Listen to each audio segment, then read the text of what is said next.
Welcome to our program, Effective Manager. My name is CPA Dr. David Muturi, and today our conversation is going to be around how to conduct an organizational culture audit. We've had a previous conversation about an organizational culture and why it is important and some of the important attributes that can give the kind of organizational culture that you have. We did say that the organizational culture are the shared values and expectations and behaviors within team members or within colleagues in an organization. So it is the way that they relate with each other, the way they relate to their supervisors, the way that they relate to their customers, and generally that would also have a great indication or determination in as far as the organizational brand is concerned. We did say that it is important from time to time to conduct an organizational audit, an organizational culture audit, so that you can be able to determine where you are and be able to do what is necessary so that you can be able to align the culture, the organizational culture to the strategy and to the expectations of the various stakeholders. So how then would you be able to go about an organizational culture audit? Now, there are several key areas that you may need to find out from the members, the stakeholders of the organization in terms of how they rate. The first thing that you'd do well to find out is to find out how the company engages and supports employees. So in the audit, you'd have a question as to what makes one proud to work in the company. So you'd want to ask what makes you proud to work in this organization. Maybe to list one or two things or even three things that makes one proud to be in that organization. You'd also need to ask, how does the organization support professional development and career growth? Because remember here, we want to find out how the employees perceive the company or the organization in as far as supporting them is concerned. So you may need to get feedback on how the organization supports the professional development and the career growth of the employees. It will also be good and helpful to include a question on risk-taking. That is, what is the perception of the people in as far as the risk-taking is concerned within the organization? Are they encouraged to take risk? Are they encouraged to innovate? Are they encouraged to find out new ways and means of doing the things that they have been entrusted with? And what is the perception or what is the reaction when it does not work out, because not every time that new things will work out. So what is the attitude of the leadership in as far as failure is concerned? It will also be helpful to include a question on what role the company or what is the perception in as far as the hiring and performance review is concerned. That is, do they feel that it is a fair process? Is the hiring process fair? Is this perceived to be fair? And when it comes to performance review, is it something that is understood and something that is perceived to be fair to everybody? So it will be important to understand or to inquire the perception or the feeling as far as performance review is concerned. It will also be good to include a question in as far as the relationship or the engagement of the employees and the organization is concerned, is what else would they change about the company if they could be given the opportunity to change. That is, given an opportunity within the organization, or what is the one thing that you would want to to change, or what is the one or two things that if it was within your power that you'd want to change within the organization.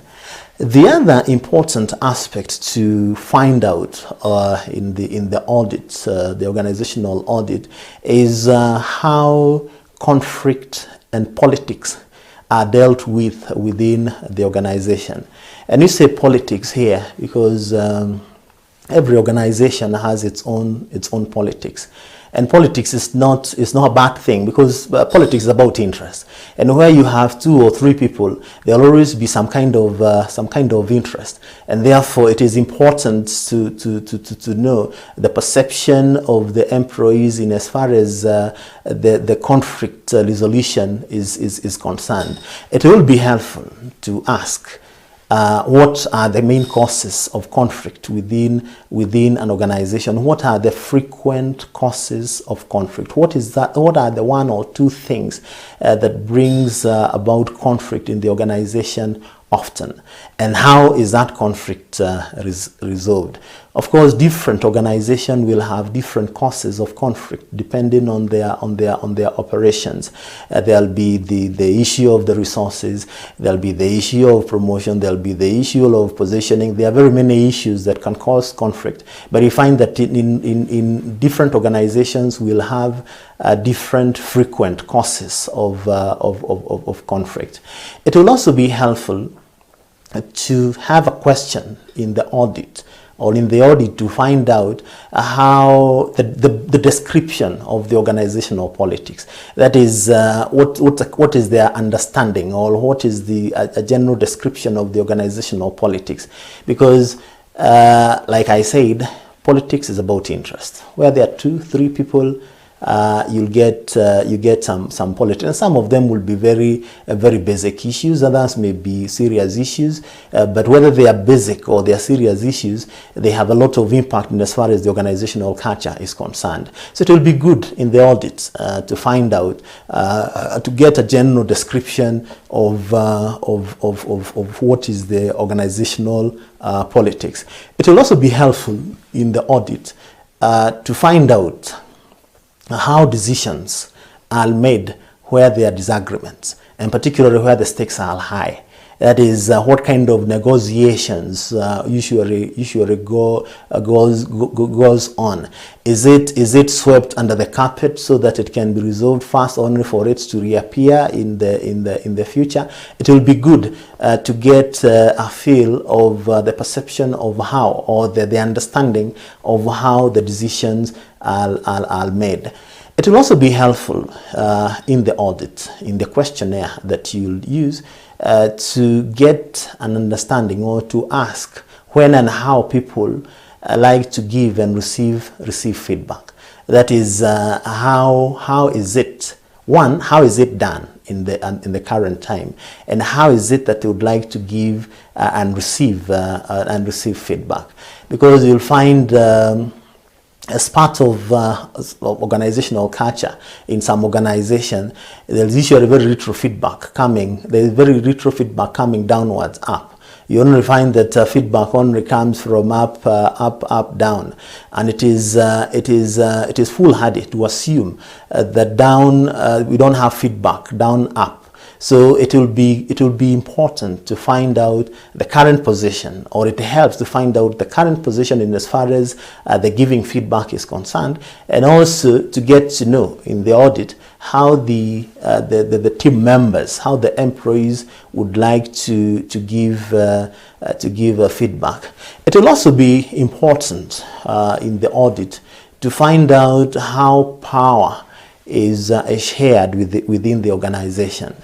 You'll find that there are in some organization, the power is not necessarily within the organizational structure. We find that the power may be beyond or outside the organizational structure, or that might be the perception. It might not even be true, it might be the perception. But when you find that the organizational power is not within the structure, then that also dictates the kind of organizational culture that you'd have. A lot of horse trading, when the power is not within within the structure, and therefore it is important to understand how the team members, how the employees perceive the power sharing. Now, the other important aspects to find out is about the day-to-day work environment.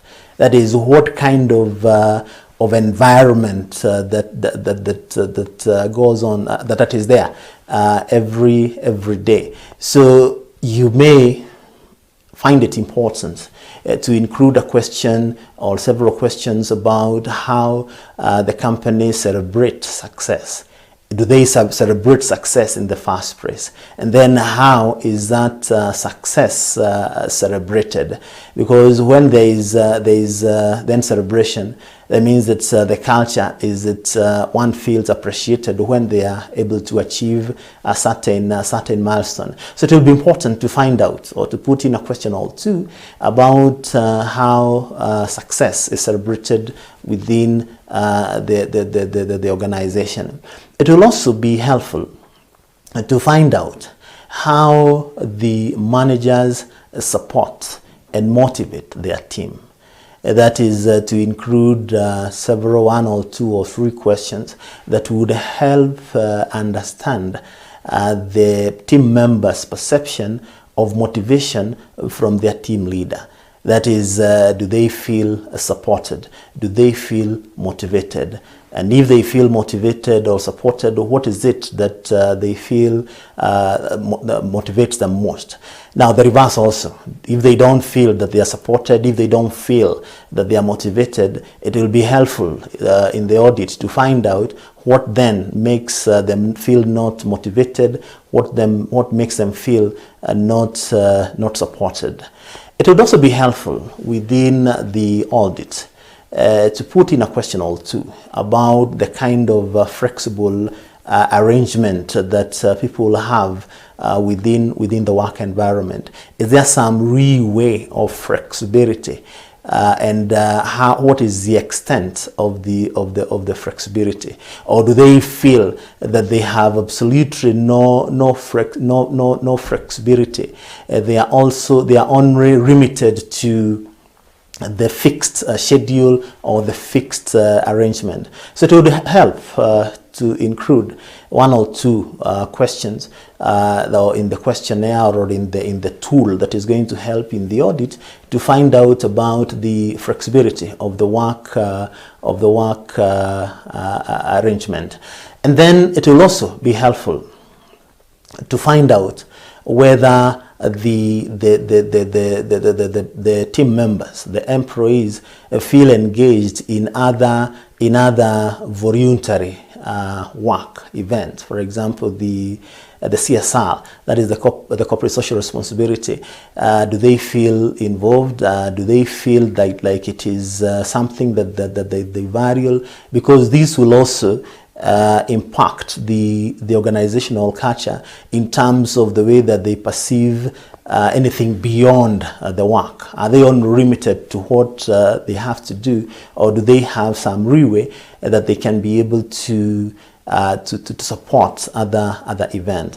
Now, that tool that you'll develop addressing those areas that you have focused will give you an indication of the kind of organizational culture that is within the organization. It will give you the strengths of the organizational culture. It will give you the weaknesses of the organizational culture. It will give you the challenges of the organizational culture, and that is then the way that you can be able to derive what then needs to be done. And usually it helps if you have to summarize what needs to be done into three categories. They say, what is it that you need to stop doing? That is the negatives that would have been captured within the tool, within the audit that we have discussed. You then agree that you need to stop doing these three things, possibly 5 things. You say, we need to discard this, we need to stop doing this. And then the other category are the things that you want to continue doing. Of course, there'll be good things. Even in the worst of the cultures, organizational cultures, there'll always be a few good things that happen within that organization. So then you can be able to summarize and say, these are the things that we want to continue doing because they have worked for us and they are good. And then the other category are things that you may want to start doing. That is, you have not been doing them, but they have been suggested within the audit. Remember, we have said it would help within each of the categories that you have mentioned to find out what other comments or what other input one may want to give, and that is where you can be able to derive the things that you may want to start doing. So the audit process, through those questions, through the two that we have spoken about, should then be able to give the output of those three categories that you've spoken about. What you want to stop doing, what you want to continue doing, and what we want to stop doing. What we want to stop doing, what we want to continue doing, and what we want to start doing, so that we can be able to move the organizational culture towards the desired direction. Now, when you then in this process, because then you're trying to transform the organizational culture, it helps. There are some approaches that will be really helpful in as far as the transforming the culture is concerned. Primary and most important is the leadership journey, the commitment of the leadership, and the leadership providing the way forward. There'll be no organizational culture change or shift that will work without total commitment of the top leadership. And then the other important thing is top team alignment. That is the top leadership should be aligned and of the same mind in as far as the journey is concerned. And then it helps to develop a cultural development plan. That is an organizational culture charter. That is the way you're going to move forward, so that you can be able then to have a kind of a transformation mapping. That is, how is it that you're going to be able to transform that organizational culture. Now, in changing the mind of people and changing the organizational culture, or any kind of change for that matter, you would find three very important tools that would help the change of the mind. There is the leadership tools, there is the management tools, and there is what we call the power tools. Or put it differently, there is inspiration, that is the leadership. There is information, those are the management tools. And there is the power tools, which you may call intimidation. Now, leadership tools are very, very important in as far as the changing of the mind is concerned. And what are these leadership tools that you can use?